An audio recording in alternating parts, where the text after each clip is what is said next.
Bonjour à tous, donc je vais faire aujourd'hui une vidéo sur les terrasses. Donc pourquoi et comment. Donc je rappelle le but c'était d'arriver ici et de faire tout ça sans motorisation, c'est-à-dire que des outils à main. Donc j'arrive ici, c'est un pré en herbage depuis très longtemps. Donc ça veut dire que il n'y avait pas un arbre, c'était tout plat et chaque année machine assez lourde qui tasse le sol et qui prive la terre de son fruit. Donc la terre étant privée de nourriture, on va dire de mulch, tout simplement les déchets végétaux qui meurent au sol, tout simplement l'activité du sol diminue et il y a une forte érosion. Voilà, alors donc, qu'est-ce que je dois faire? Je fais des terrasses pour stopper l'érosion, retenir l'humus qui dévale d'un amont là-bas, et, euh, ne pas avoir arrosé, pouvoir travailler à plat.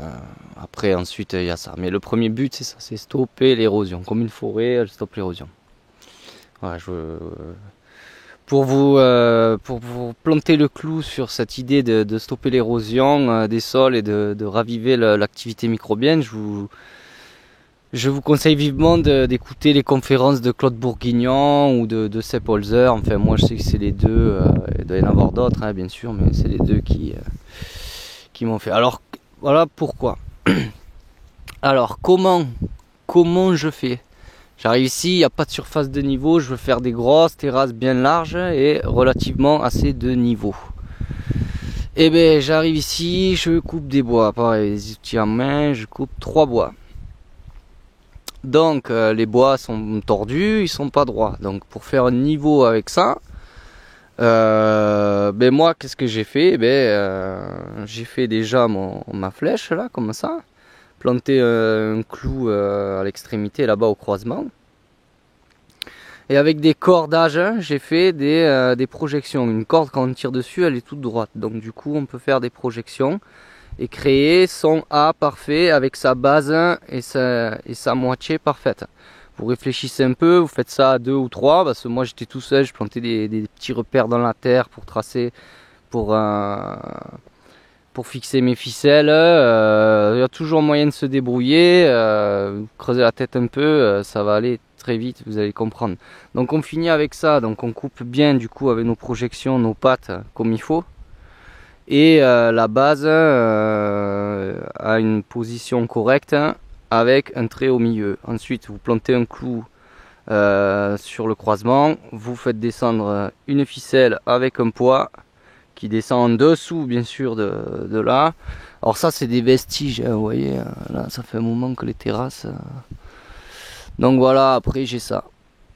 Ok, j'ai mon trait. Donc quand la ficelle arrive sur le trait, on est de niveau. Alors comment on fait? On prend ce A là, on le met debout. On prend la patte, on la met à un endroit où on veut commencer une terrasse.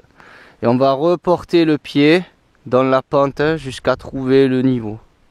On plante un second piquet et on décale tout simplement le petit outil.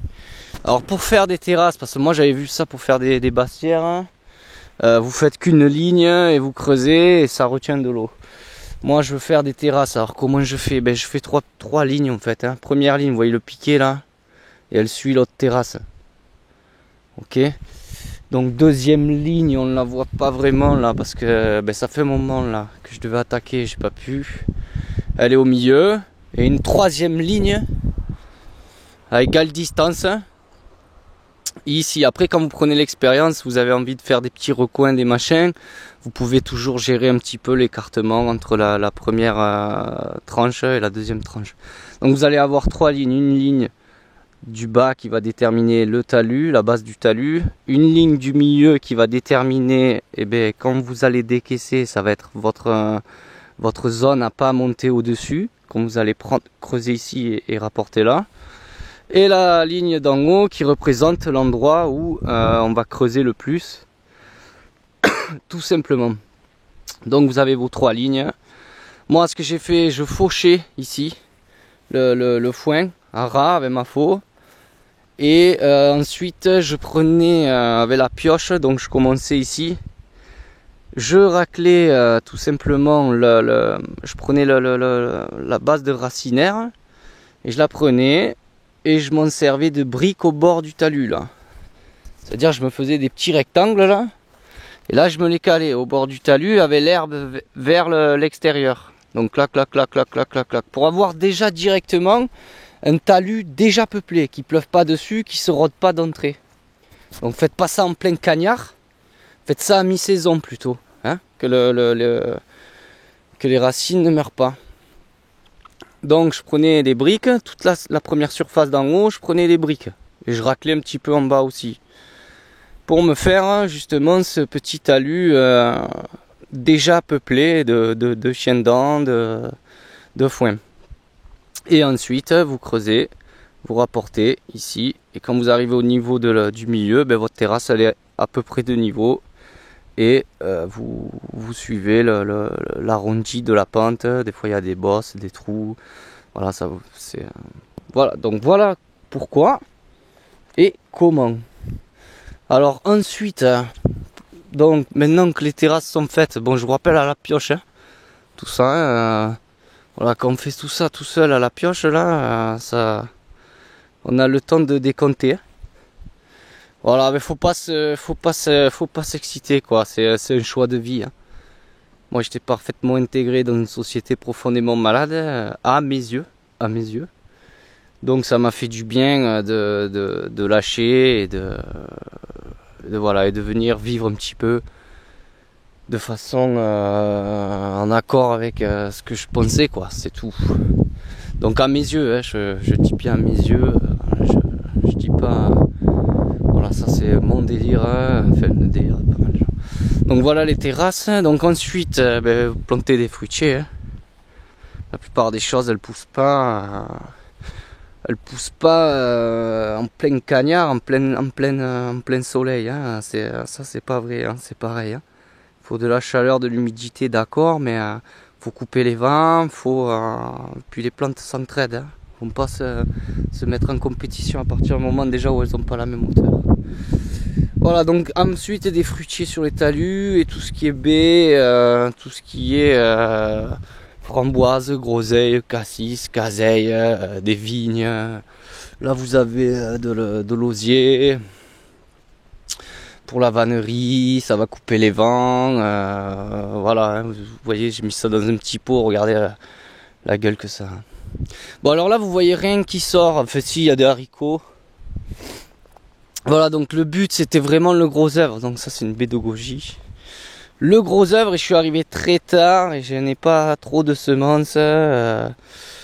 Voilà, donc qu'est-ce que j'ai fait? J'ai jeté des patates et j'ai mulché. J'ai mulché avec quoi? Eh bien il y a un champ plus haut là, juste derrière cette haie là, qui fait 5000 m², et ben je l'ai fauché à la main. Je suis parti avec une bâche en plus, enfin qui allait partir à la déchette, j'ai récupéré ça. J'ai marché, j'ai foutu mon foin en gros paquet sur la grosse bâche, j'ai pris la bâche avec la main et je suis descendu en la faisant glisser. C'est comme ça que j'ai mulché mon sol quoi. Donc je fais comme je peux, hein, puisque le but c'est qu'il n'y ait pas d'intrants. Extérieur on va dire, donc je me débrouille avec le terrain que j'ai quoi. Donc moi je vais faucher plus haut, tant pis si je le prive maille de son érosion, déjà au moins c'est pas une machine qui le fait. Donc déjà il apparaît différentes plantes sauvages qui apparaissaient pas avant parce que le sol était très tassé. Et ensuite je jette mes patates parce que je suis arrivé très tard, je voulais quand même manger des trucs, donc j'ai jeté dans un sol peuplé comme ça.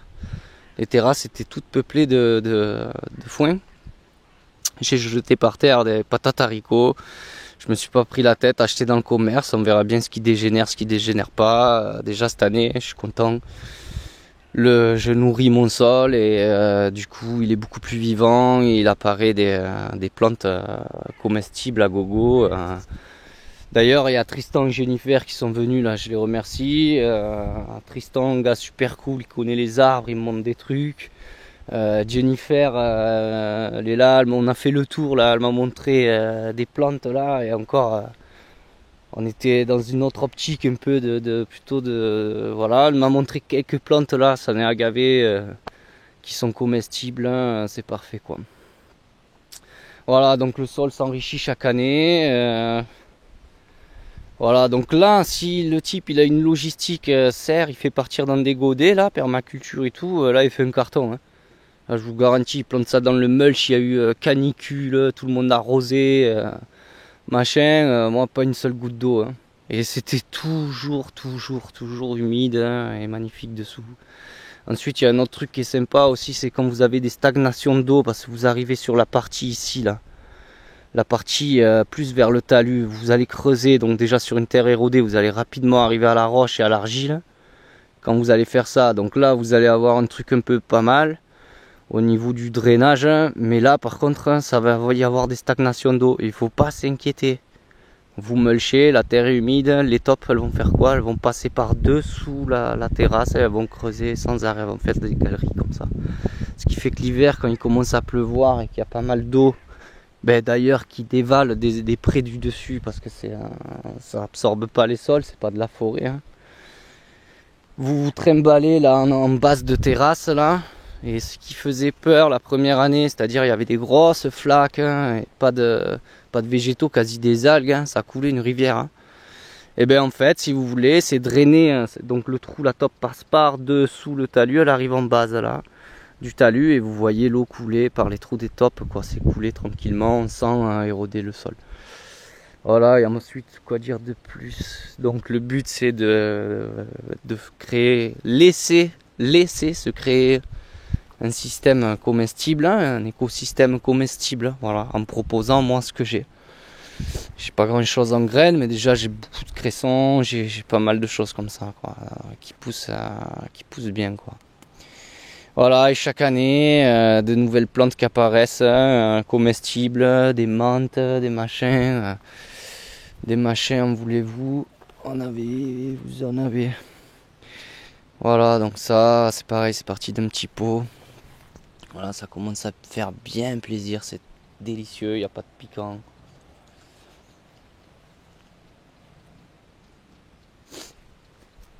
Voilà les amis, que dire de plus, voilà, j'espère que j'ai été assez clair, je pense pas avoir oublié quoi que ce soit, malgré que je fasse tout le temps des vidéos à la va-vite, quand j'ai la flemme de bosser un peu. Voilà, je vous fais des gros bisous, et je vous dis à bientôt.